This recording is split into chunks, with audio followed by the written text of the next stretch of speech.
একটি অনৈতিক সম্পর্কের কারণে শায়েস্তাগঞ্জ শহরের এক প্রভাবশালী ব্যক্তির কাছে আজ আমার পরিবার ও প্রাণ ও সম্পদের নিরাপত্তাহীনতার মধ্যে রয়েছে। কোনো উপায়ন্তর না পেয়ে আজ আমাদের উপর চলা নির্যাতন, মিথ্যা ও অভিযোগে মামলা এবং ভবিষ্যৎ নিরাপত্তাহীনতার কথা জানাতে কলম সৈনিকদের কাছে এসেছি। প্রিয় সাংবাদিক ভাই ও বোনেরা, আমি শায়েস্তাগঞ্জ পৌরসভার ২ নং ওয়ার্ডের মহুরুল ইসলাম এলাকার বাসিন্দা। আমার ছোট ছেলে মোহাম্মদ আব্দুল মন্নানের তালাকপ্রাপ্ত স্ত্রী রিফা আক্তারের অনৈতিক সম্পর্কের কারণে আজ আমার পুরো পরিবার বারবার নির্যাতনের শিকার হচ্ছে। আইনগতভাবে আমার ছেলে তাকে তালাক দিলেও রিফার পরকীয়া প্রেমিক শায়েস্তাগঞ্জ পৌর যুবদলের যুগ্ম সচিব ও শায়েস্তাগঞ্জ পৌরসভার ২ নং ওয়ার্ডের সাবেক কাউন্সিলর আব্দুল জলিল আমার বড় ছেলে আব্দুল ওয়াহিদের সম্পদ হরণ করতে উঠে পড়ে লেগেছে।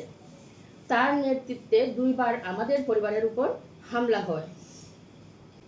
আমার বড় ছেলে আব্দুল ওয়াহিদ ও তার ৩ ভাইয়ের বিরুদ্ধে মিথ্যা মামলা দায়ের করা হয়েছে, কিন্তু সে এতটাই প্রভাবশালী যে তার বিরুদ্ধে কেউ অভিযোগ গ্রহণ করতে চায় না। আজ দেয়ালে পিঠ থেকে যাওয়ায় সত্যের সন্ধানী সাংবাদিকদের কাছে বিষয়টি জানাতে এসেছি। আমার ছোট ছেলে মোহাম্মদ আব্দুল মন্নান ৪ বছর দুবাইয়ে ছিল। সে প্রবাস জীবনে কষ্ট অর্জিত অর্থ সরল বিশ্বাসে তার স্ত্রীর কাছে পাঠাতো, যার পরিমাণ কমপক্ষে প্রায় ২০ লাখ। একই সময়ে শায়েস্তাগঞ্জে আমার ছেলের গড় থেকে ভাড়া বাবদ আরও প্রায় ১০ লাখ টাকা আনুমানিক রিফা আক্তার হাতিয়ে নেয়, আর তাকে এসব কাজে সার্বিক সহায়তা করেন প্রভাবশালী আব্দুল জলিল। স্ত্রীর পরকীয়ার বিষয়টি জানতে পেরে আমার ছেলে দুবাইয়ে থাকাকালীন সময়েই তাকে মৌখিকভাবে তালাক দেয়। পরে স্ত্রীর কারণে আমার ছেলে সম্পূর্ণ নিঃস্ব অবস্থায় দেশে ফিরে আসে।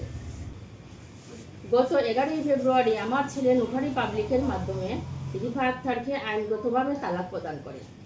বিষয়টি বর্তমানে আইনগত প্রক্রিয়ার মধ্যে রয়েছে।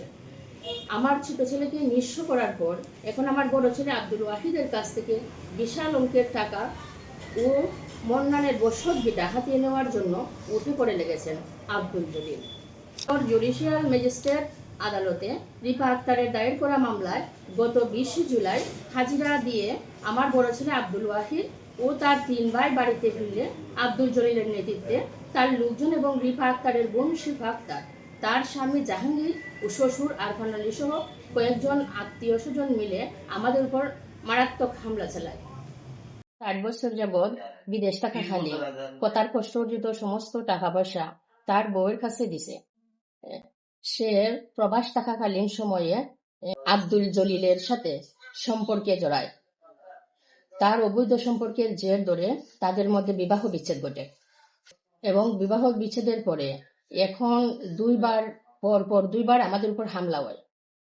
এটা ১৪/৬/২০২৬ ইংরেজি, এটা ২০/৭/২০২৬ ইংরেজি তারিখে। এখন ওনার উদ্দেশ্য আমাদের কাছে ২০ লাখ টাকা দাবি করছে সাদা হিসাবে, আর আমাদের যে মিথ্যা মামলা করছে এই মিথ্যা মামলাটা উনি উঠাইয়া নেবে যদি ২০ লাখ টাকা দিই। অন্যথায় আব্দুল মন্নানের, আমার যে দেবর আব্দুল মন্নান, ওনার বসত বিটা লিখে দেওয়ার জন্য আমাদেরকে ফোর্স করছে।